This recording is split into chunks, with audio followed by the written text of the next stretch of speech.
लोग जानते हैं basically Khushwant Singh was a resident of Haryana और पंजाब, वहाँ के रहने वाले थे।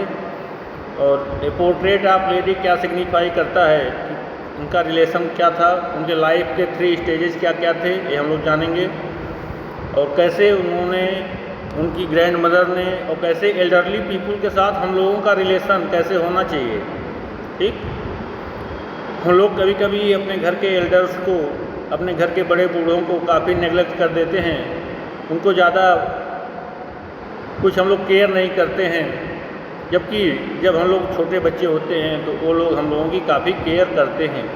ठीक है, तो इसी मैसेज के साथ कि कैसे एक जो पर्सन, एक जो चाइल्डहुड बच्चा था, उसकी ग्रैंड मदर ने कैसे उसकी केयर की, उसके ग्रोइंग एज में उसने कैसे हेल्प की।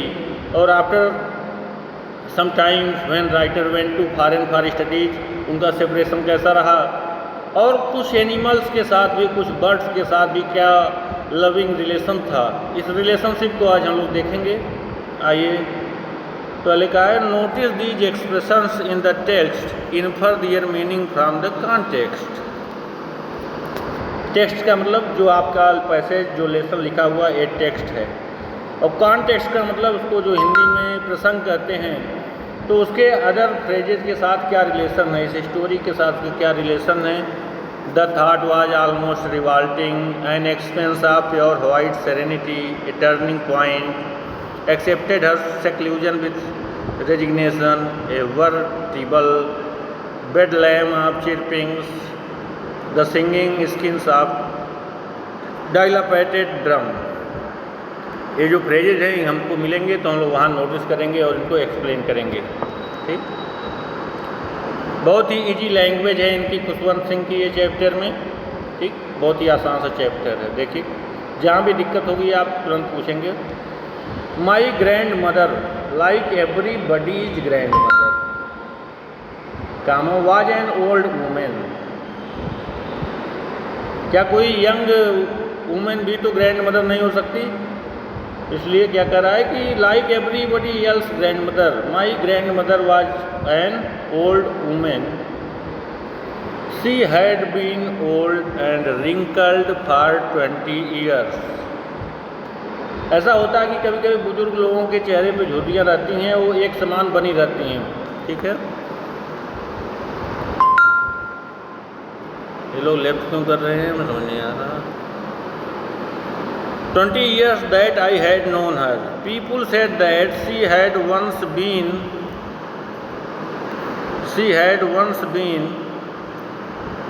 young and pretty and had even had a husband, but that was hard to believe because the writer had not seen his grandfather, he had only seen his grandmother. So he was saying that all the time, every 20 years, in my 20 years when I lived with my grandmother, mask यहाँ मैं अकेले बैठा नहीं रहूँगा। ठीक है, वो कह रहा है कि when I saw my grandmother 20 years, she looked like same, the same wrinkled face, the same smile, and it was hard to believe that she was ever young.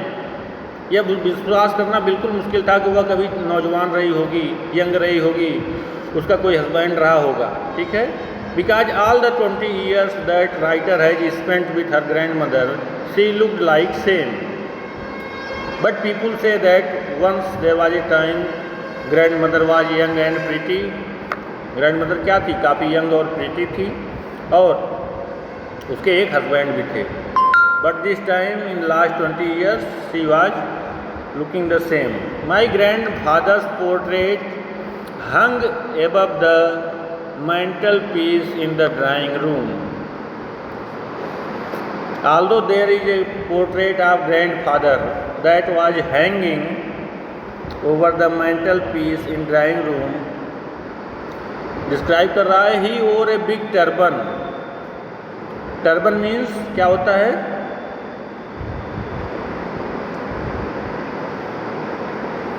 Turban means, जल्दी बताइए आप लोग। सिपरा, आपिया, ऑन दिस, अरे वाह सही, very good, पगड़ी होती है जो राजस्थानी लोग, पंजाब के लोग देखते हैं। यूपी में कहाँ पगड़ी होती है, पंजाब के लोग बांधते हैं ऐसे साफा 5 मीटर का, ठीक, तो काफ़ी अच्छी पगड़ी लगती है, ठीक ना। And loose fitting clothes, his long white beard covered the best part of his chest. उनकी दाढ़ी यहाँ तक होती है, पंजाब वालों की दाढ़ी देखी है नहीं देखी आप लोगों ने। His long beard covered the best part of his chest, वहाँ तक मतलब सीने तक पूरा उनकी दाढ़ी ही होती है। And he looked at least 100 year old, और जो इसके ग्रैंडफादर थे वो कैसे दिखते थे, 100 year old. He did not look the sort of a person who would have a wife or a children. अब बेसिकली राइटर क्या कह रहा है कि जो लोग दाढ़ी रख लेते हैं यहाँ तक, जो ऐसे संत महात्मा की तरह दिखते हैं, क्या उनकी वाइफ होती है? नहीं, उनकी वाइफ नहीं होती है, ठीक। तो राइटर कह रहा है कि it is hard to believe he did not look a sort of person who would have a wife or children. वह एक ऐसे संत महापुरुष की तरह दिखते हैं जिन्हें देखकर यह नहीं लगता कि इनके भी शादी की होगी, वाइफ रही होगी और बच्चे रहे होंगे। He looked as if he could only have lots and lots of grandchildren. उन्हें देखकर ऐसा लगता है कि उनके केवल बहुत सारे ग्रैंड चिल्ड्रेन होंगे। As for my grandmother being young and pretty, the thought was almost revolting. यहाँ पर देखो पहला फ्रेज आ गया, क्या आ गया कि the thought was almost revolting. यह thought, that particular thought, कि that कौन सा था, कॉन्टेक्स्ट क्या है। अभी इसके ऊपर जो आपने स्टोरी पढ़ी वह कॉन्टेक्स्ट है कि उसके ग्रैंड मदर के साथ जो 20 ईयर्स रहा, उसे देख करके, उसके रिंकल्ड फेस करके, उसको यह उसके माइंड में यह थाट नहीं आता कि वह कभी यंग और प्रिटी रही होगी। और यह थाट जब उसके माइंड में आता है तो उसके माइंड में काफ़ी रिवोल्ट होता है, रिवोल्टिंग मतलब काफ़ी विद्रोह होता है, क्योंकि जब से वह अपनी ग्रैंड मदर को जानता है, सी हैज़ बीन द सेम। समझ में आ रहा है यहाँ तक कि वो क्यों रिवोल्टिंग हो रहा है उसका thought, because all the time when she saw her grand mother she was the same, so this thought that her grand mother being young and pretty, the thought was almost revolting because his grand father also look like a person who did not have wife and children. उसके grandfather भी ऐसे लगते हैं कि उसके पास wife और children नहीं रहे होंगे, ठीक है। She often told us of the game she use to play as child. अब बता रहे हैं कि that seemed quite absurd. Absurd means होता है अजीब, एब्जर्ड वर्ड नोट कर लेंगे, एब्जर्ड। एक एब्जर्ड लिटरेचर भी होता है, जो अगर आप लोग आगे चल के इंग्लिश पढ़ेंगे तो एब्जर्ड लिटरेचर भी आपको पढ़ना पड़ेगा, जो नॉर्मल लाइफ से अलग होता है। And undignified on her part and we treated it like the fables of the prophets and she used to tell us she had always been short and fat and slightly bent. Her face was a criss-cross of wrinkles. उसके चेहरे पे बहुत सारी ऐसी झुर्रियाँ बन गई थी। तो कह रहा है कि his face was criss-cross of wrinkles, running from everywhere to everywhere. No, we were certain she had always been as we had known her. Writer कह रहा है कि उसके वह और उसके जो एज ग्रुप के चिल्ड्रेन थे वह हमेशा ये मानते थे कि वह हमेशा से ही ऐसी रही है। Old, so terribly old that she could not have grown older. वह इतनी भयानक रूप से बूढ़ी थी कि that she could not have grown older, कि वह बूढ़ी हुई नहीं होगी, वह बूढ़ी पैदा ही हुई होगी। And had stayed at the same age for 20 years, और वह हमेशा 20 ईयर से एक ही एज उसकी लग रही थी। She could never have been pretty, वह कभी सुंदर नहीं रही होगी। She could never have been pretty but she was always beautiful. She hobbled about the house in spotless white with one hand resting on her waist to balance her stoop and other telling the beads of rosary.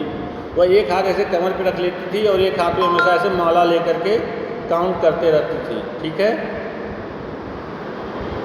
Beats of rosary, माला के जो दाने होते थे उनको जप करती रहती थी। ठीक है, हर सिल्वर लुक्स, क्योंकि उसके बाल भी सफ़ेद थे, साड़ी भी सफ़ेद थी। ठीक है, और वह तो कह रहा her silver locks were scattered untidily over her pale puckered face and her lips constantly moved in inaudible prayer. उसका चेहरा पीला था लेकिन उसके लुक्स क्या थे, वो सिल्वर थे, सिल्वर हेयर्स और सिल्वर कलर की साड़ी। और क्या कर रहा है कि वह हमेशा ऐसे जब करती थी कि मतलब आवाज़ नहीं आती थी, लेकिन उसके लिप्स हमेशा चलते रहते थे। Inaudible prayer. Yes, she was beautiful, she was like the winter landscape in the mountains. यहाँ पर देखो कॉन्टेक्स्ट क्या दिया है कि she was like winter landscape in the mountains. थोड़ा मैं आपसे जानना चाहूँगा कि विंटर लैंडस्केप इन माउंटेन्स से आप क्या समझ रहे हैं। N expanse of pure white serenity, जब आप किसी विंटर में कभी माउंट एवरेस्ट पे गए and you are looking that everywhere there is ice, there is silver and it is an expanse of pure white serenity. An expanse, यह एक फैलाव है किसका, प्योर वाइट सेरेनिटी का, पूरी सफ़ेद पवित्रता का, स्वच्छ उज्ज्वल पवित्रता सेरेनिटी का ये फैलाव है। N expanse of pure white serenity. तो यह फ्रेज किसके लिए यूज हुआ है, उसके ग्रैंड मदर के सिल्वर लुक्स के लिए ये यूज हुआ है। किसके लिए यूज हुआ है, उसकी जो ग्रैंड मदर है उसके सिल्वर लुक्स हैं, वो कैसे दिख रही है, जैसे कि एक पूरा विंटर में क्लाउड माउंटेन पे एकदम आइस ही आइस फैला हुआ है और वो एकदम पूरा स्वच्छता का, पवित्रता का और सेरेनिटी का एहसास करा रहा है। सेरेनिटी मीन्स पवित्रता, ब्रीदिंग पीस एंड कंटेनमेंट, और जहाँ पर जाने पे आपको एकदम पीस और शांति, कंटेनमेंट प्राप्त हो, ऐसा एहसास हमारी ग्रैंड मदर हमेशा कराती थी। माई ग्रैंड मदर, अब देखो अपने रिलेशन की बात कर रहा है। यहाँ तक समझ में आया उसके लुक्स कैसे थे, यहाँ कमेंट करिए आप लोग, यहाँ तक समझ में आ गया है नहीं। ये N experience of pure white serenity, ये बात समझ में आई या नहीं आई, वो क्यों कर रहा है इसको, इसका कॉन्टेक्स्ट क्या है। इसका कॉन्टेक्स्ट ये है that her looks of her grand mother, she wore white sari and her silver hairs, they were look like an experience of pure white serenity like we see landscape in winter in mountains. जैसे कि ठंड के महीनों में, winter के महीने में हम लोग देखते हैं कि पर्वत पे, पहाड़ों पे हमेशा सफ़ेदी फैली रहती है। इन द सेम वे, वैसे ही उसकी ग्रैंड मदर क्या थी, वह पूरी पवित्रता की देवी थी, वह हमेशा ही प्रसन्न थी। अब इसके यहाँ तक बताओ तो, कमेंट तो करो, समझ में आया नहीं आया। पहला कॉन्टेक्स्ट क्या था कि पहला कॉन्टेक्स्ट था the thought was almost revolting. कौन सा थॉट रिवॉल्टिंग था, जब बता दो तभी आगे बढ़ेंगे हम।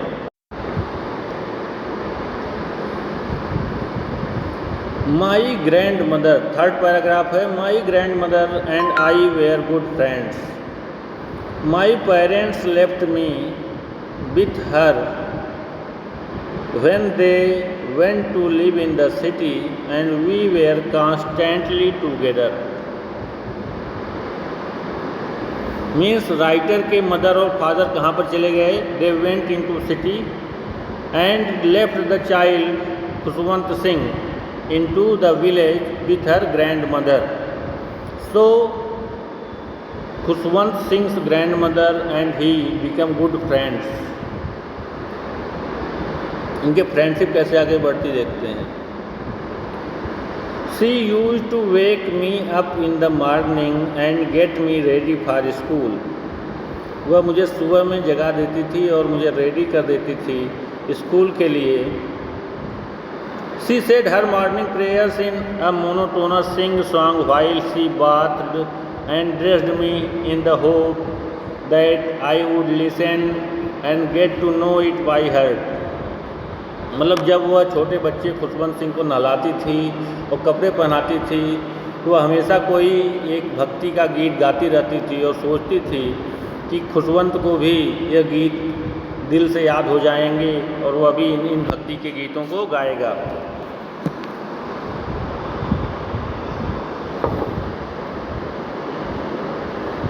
I listened because I loved her voice but not bothered to learn it. Khushwant कह रहे हैं, राइटर कह रहे हैं कि आई लिसन, मैंने सुना, but I never bother to learn it, मैंने कभी इसे याद करने का परेशानी जोखिम नहीं उठाया, कभी बोदर नहीं किया कि मैं इस गीत को जो ग्रैंड मदर गाती हैं उसे याद कर लूँ।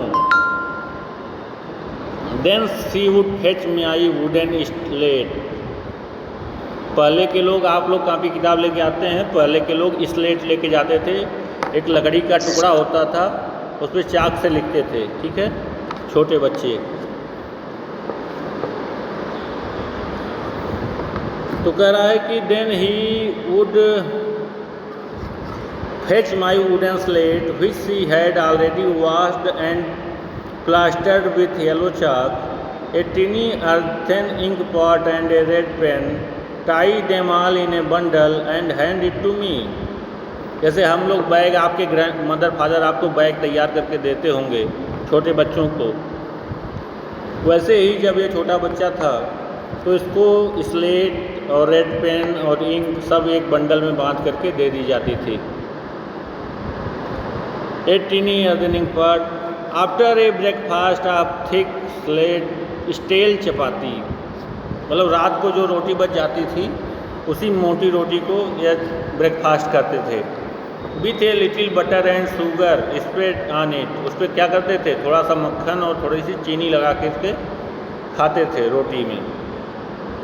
स्टेल मतलब बासी, जो कल रात की बची हुई होती थी उस रोटी पर। She carried several slate stale chapati with her for village dog, तो कुछ चपाती जो स्टेल, कुछ बासी रोटियां क्या करती थी, वह खुशवंत को खिला देती थी, और बची हुई बहुत सारी चपाती क्या करती थी, वो जो गांव के कुत्ते होते थे उनके लिए ले जाती थी। She carried several stale chapati with her for the village dogs के लिए ले जाती थी।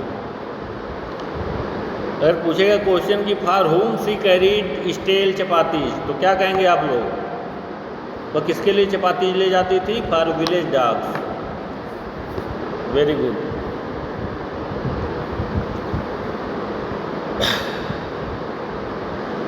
My grand mother always went to school with me, अब यहाँ पर देखिए काफ़ी इंपॉर्टेंट लाइन है, because the school was attached to the temple, पहले के ज़माने में जहाँ मंदिर होते थे उसके बगल में ही स्कूल हुआ करते थे।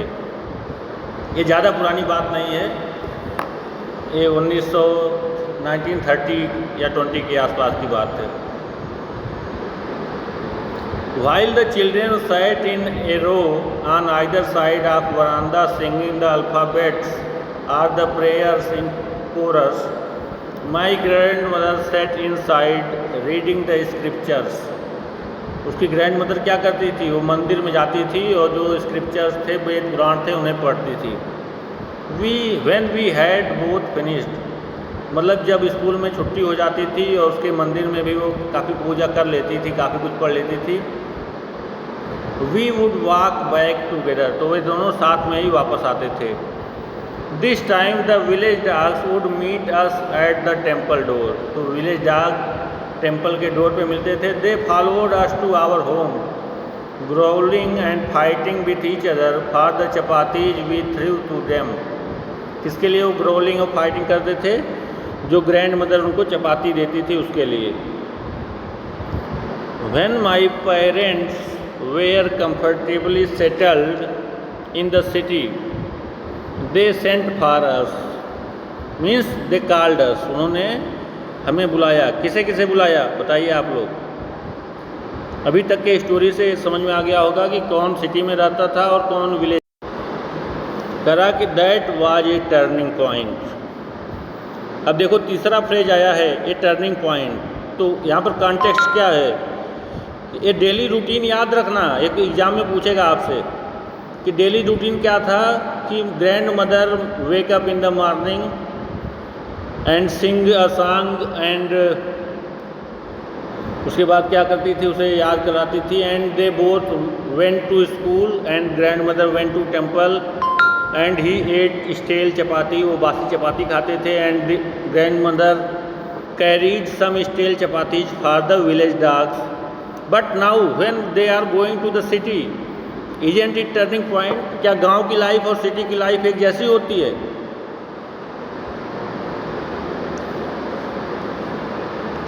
ये बताइए, गांव की लाइफ और सिटी की लाइफ एक जैसी होती है या उसमें कुछ बदलाव होता है?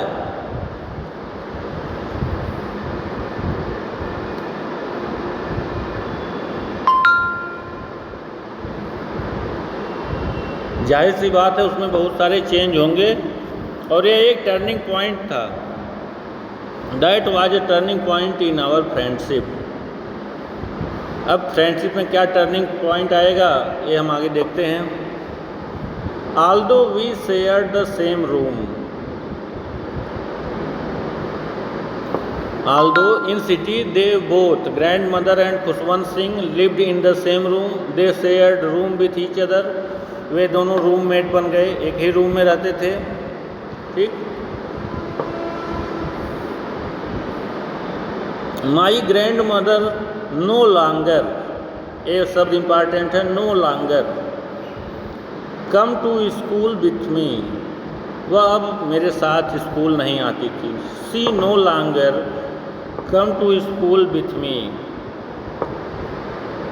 विलेज में क्या था? They went to a simple school where they children read alphabets or other things, but here इन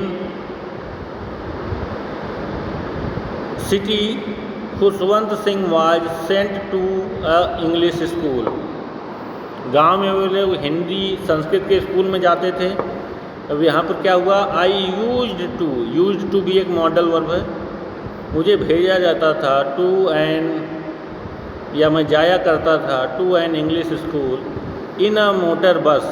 अब शहर में बच्चे स्कूल कैसे जाते हैं ये बताइए? जैसे आप लोग आते हैं, आपके घर पे बस आती है, आप उस पर बैठ जाते हैं बैग ले करके, और ऐसे ही बातचीत करते, लड़ाई झगड़ा करते स्कूल पहुंच जाते हैं, हंसते खेलते। ठीक है, इसी तरह आते हैं ना।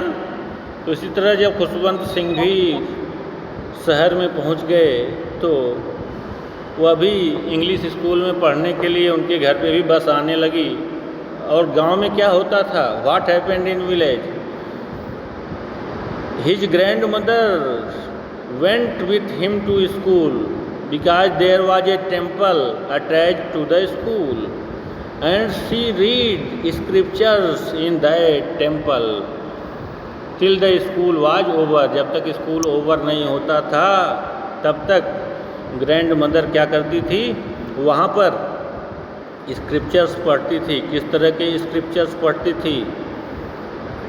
जो भी उसके गुरु ग्रंथ साहिब और जो उसके धर्म के ग्रंथ रहे होंगे उन्हें पढ़ती थी। There were no dogs. दूसरी बात, अब शहर में कुत्ते भी नहीं आते थे इनके घर में, स्ट्रे डॉग्स भी नहीं आते थे in the streets. And she took to feeding sparrows in the courtyard of our city house. And she took to, उसने अब कुत्तों को कुछ रोटी नहीं खिला पाती थी, फिर भी उसके मन में था कि जीवों पर दया करो, कुछ जीवों के लिए करो। वो क्या करती थी? सिटी हाउस का जो कोर्ट यार्ड था, सिटी हाउस की जो बालकनी थी, वहाँ पर वह क्या करती थी? फीडिंग करती थी। किसको? स्पैरोज। स्पैरो क्या होता है? स्पैरोज मतलब गौरैया, जो चिड़िया होती है, उन सबको अब जो है दाना खिलाती थी। In the courtyard of our city house. Clear है?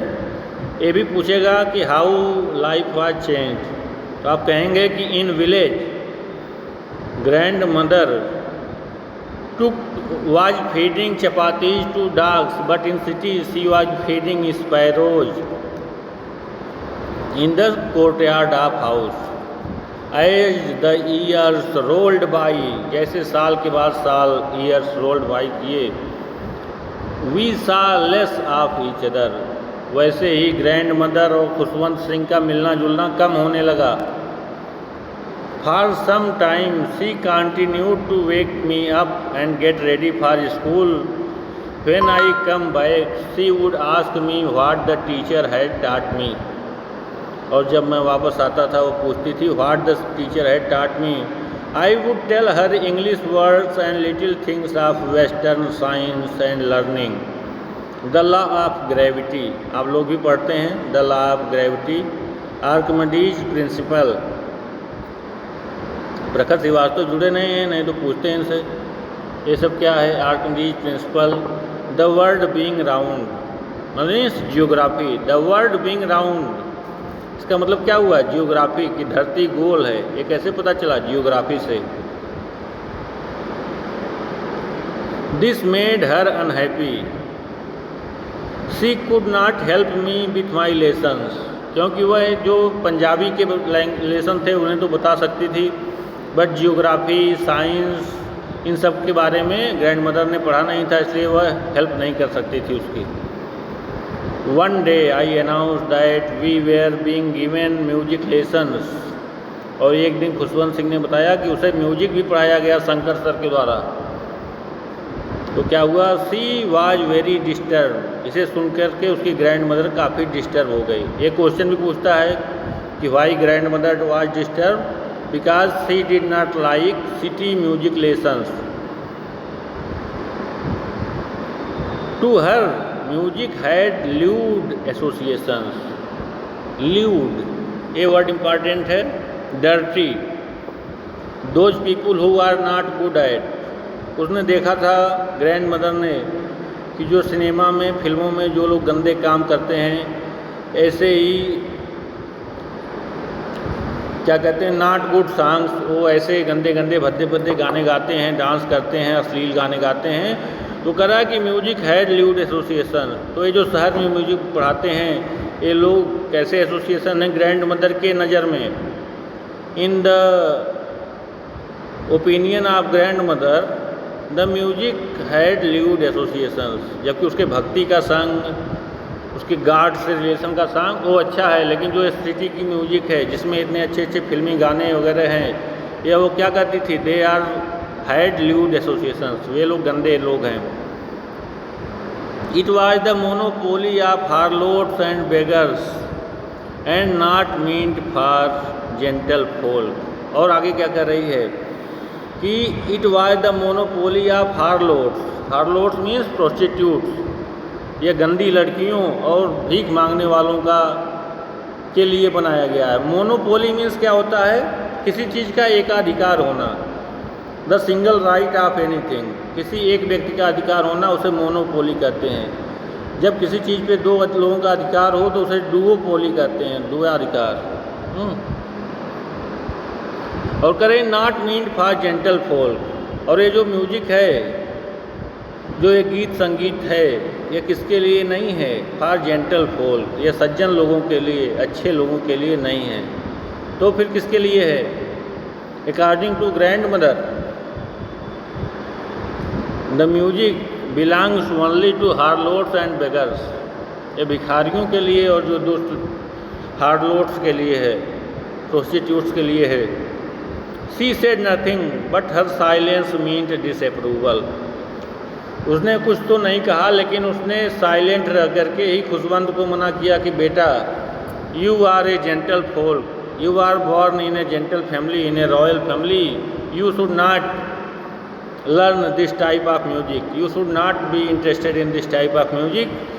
She rarely talk to me after that. और जब से उसको पता चल गया ये लड़का म्यूजिक सीख रहा है, तो उसके बाद she rarely talked to me after that. उसके बाद वो बहुत ही कम बात करती थी.